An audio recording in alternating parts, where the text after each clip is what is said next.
Patrick Cohen. Anissem Bida, une innovation culturelle. Ce matin, on a trouvé un moyen de mélanger l'huile et l'eau. Et selon vous, ça va révolutionner la vinaigrette. Oui, ça va tout changer parce que quand on achète ou quand on prépare une vinaigrette, toute simple, huile, vinaigre, bien au bout d'un certain temps, qu'est-ce qui se passe ? L'huile et le vinaigre finissent toujours par se séparer. L'huile reste en haut pendant que le vinaigre descend. Sauf si on met de la moutarde. Il faut mettre de la moutarde. Voilà.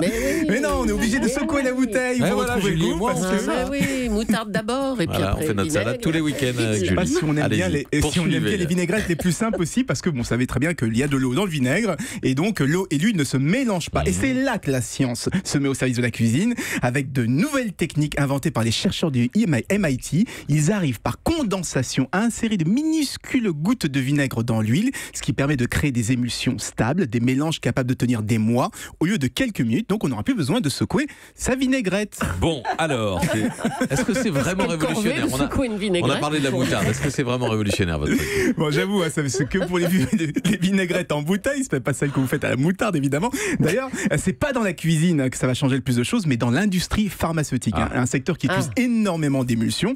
Vous avez peut-être déjà vu des vaccins ou des sirops qu'il faut secouer ou préparer avec de la poudre. Eh bien, être capable de créer des émulsions stables, ça permettrait de conserver certains vaccins, certains sirops beaucoup plus longtemps et d'éviter les erreurs de préparation à la maison. Et ça, pour le coup, c'est plus utile que la vinaigrette sans moutarde. On les verra quand ces nouveaux sirops ou vaccins.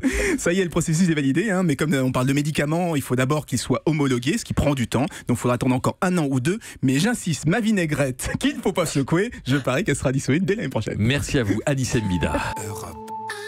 Europe 1.